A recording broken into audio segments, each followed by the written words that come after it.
चलिए पूजन करने के बाद कथा सुनिए। सूत जी कहते हैं, मंदार की माला से जिन पास पार्वती जी का केश पास अलंकृत है और मुंड की माला से जिन शिव जी की जटा अलंकृत है, जो पार्वती जी दिव्य वस्त्र धारण की है और जो शिव जी दिगंबर नंगे हैं, ऐसे श्री पार्वती जी तथा शिव जी को मैं प्रणाम करता हूँ।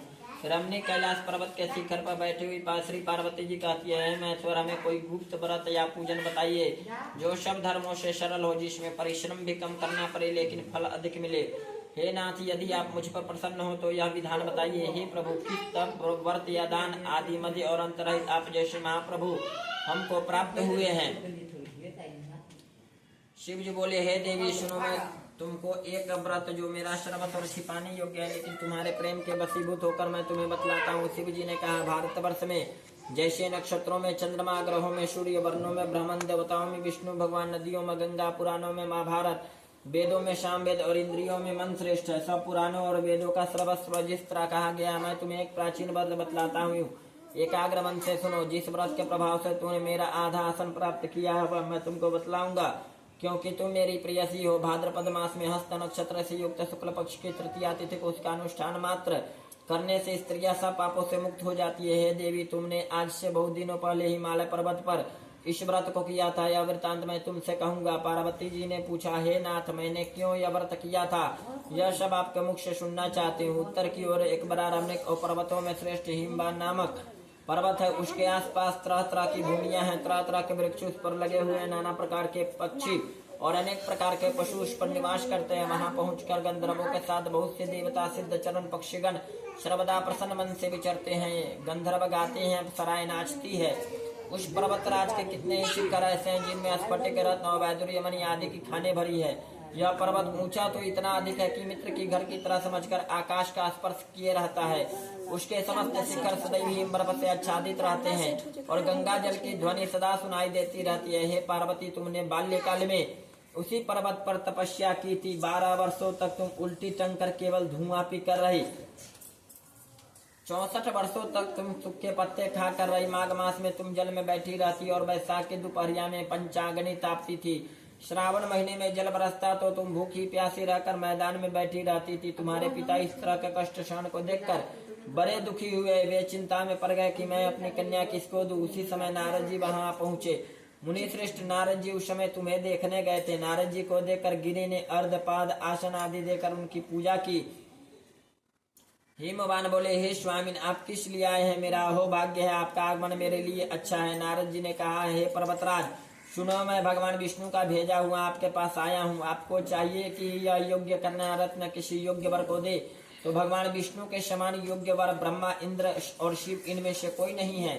इसलिए मैं यही कहूंगा कि आप अपनी कन्या भगवान विष्णु को ही देवे। हिमवान ने कहा, भगवान विष्णु स्वयं मेरी कन्या ले रहे हैं और आप यह संदेश लेकर आए हैं तो मैं उन्हें अपनी कन्या दूंगा। हिमवान की इतनी बात सुनकर मुनिराज नारद आकाश में विलीन हो गए। वे पीताम्बर, शंख चक्र और गद्दाधारी भगवान विष्णु के पास पहुंचे। वहां हाथ जोड़कर नारद जी ने भगवान विष्णु से कहा, हे देव सुनिए, मैंने आपका विवाह पक्का करा दिया। उधर हिमवान ने पार्वती के पास जाकर कहा कि हे पुत्री, मैंने तुम्हें भगवान विष्णु को दे डाला। तब पिता की बात सुनकर तुम बिना उत्तर दिए ही अपने सखी के घर चली गई। वहीं जमीन पर पड़कर तुम बड़ी दुखी होती हुई विलाप करने लगी। तुमको इस तरह विलाप करती हुई देखकर सखी बोली, तुम इतनी दुखी क्यों हो? इसका कारण बताओ। तुम्हारी जो कुछ इच्छा होगी मैं यथाशक्ति उसको पूरा करने की चेष्टा करूंगी, इसमें कोई संशय नहीं है। पार्वती बोली, मेरी जो कुछ अभिलाषा है उसे तुम प्रेम पूर्वक सुनो। मैं एकमात्र शिव जी को अपना पति बनाना चाहती हूँ, इसमें कुछ भी संशय नहीं है। मेरे इस विचार को पिताजी ने ठुकरा दिया है, इससे मैं अपनी शरीर को त्याग दूंगी। पार्वती की इस बात को सुनकर सखियों ने कहा, शरीर का त्याग न करो, चलो किसी ऐसे वन को चले जहाँ पिता को पता न लगे। ऐसे सलाह कर तुम वैसे वन में जा पहुंची। उधर तुम्हारे पिता घर घर तुम्हें खोजने लगे। दूतों द्वारा भी खबर लेने लगे कि कौन देवता या किन मेरी पुत्री को हरण करके ले गया है। उन्होंने मन ही मन कहा, मैं नारद जी के आगे प्रतिज्ञा कर चुका हूँ कि मैं अपनी पुत्री भगवान विष्णु को दूंगा। ऐसा सोचते सोचते हिमवान मूर्छित हो गए। गिरिराज को मूर्छित देकर सब लोग हाहाकार करते दौड़ पड़े। जब होश आया तो सब पूछने लगे, हे गिरिराज, आप अपनी मूर्छा का कारण बताइए। हिमवान ने कहा, आप लोग मेरे दुख का कारण सुने। न मालूम कौन मेरी कन्या को हरण करके ले गया है। ऐसा नहीं हुआ तो किसी काले सांप ने काट लिए या सिंह खा गए होंगे। हाय हाय, मेरी बेटी कहाँ गई? किसी दुष्ट ने मेरी पुत्री को मार डाला। ऐसा कहकर वायु के झोंके से कांपते हुए वृक्ष के सामान कांपने लगे। इसके बाद हिमबान तुम्हें वन वन खोजने लगे। वह वन भी सिंह भालू हिंसक जंतुओं से बड़ा भयानक हो रहा था। तुम भी अपने सखियों के साथ उस भयानक वन में चलती चलती एक ऐसी जगह जा पहुंची जहां एक नदी बह रही थी। उसके रमणीय तट पर एक बड़ी सी कंदरा थी। तुमने उसी कंदरा में अपना आश्रम बना लिया। मेरी एक बालूकामयी प्रतिमा बनाकर अपने सखियों के साथ निराहार रहकर मेरी आराधना करने लगी। जब भाद्रपद शुक्ल पक्ष की हस्त युक्त तृतीया तिथि प्राप्त हुई तब तुमने मेरा विधिवत पूजन किया और रात भर जाकर गीत वाद्य आदि से मुझे प्रसन्न करने में बिताया। उस व्रत राज के प्रभाव से मेरा आसन डगमगा उठा, जिससे मैं तत्काल उस स्थान पर जा पहुंचा जहां पर तुम अपने सखियों के साथ रहती थी। वहां पहुंचकर मैंने तुमसे कहा कि मैं तुम पर प्रसन्न हूँ, बोलो क्या चाहती हो। तुमने कहा, मेरे देवता, यदि आप मेरे ऊपर प्रसन्न है तो मेरे पति बने। मेरे तथास्तु कहकर कैलाश पर्वत पर वापस आने पर तुमने वह प्रतिमा नदी में प्रवाहित कर दी। सखियों के साथ उस महाव्रत का पालन किया। हिमबान भी जब तक तुम्हें वन में खोजते हुए आ पहुंचे, चारों दिशाओं में तुम्हारी खोज करते करते व्याकुल हो चुके थे, इसलिए तुम्हारे आश्रम के समीप पहुंचते ही गिर पड़े। थोड़ी देर बाद उन्होंने नदी के तट पर 2 कन्याओं को सोते हुए देखा।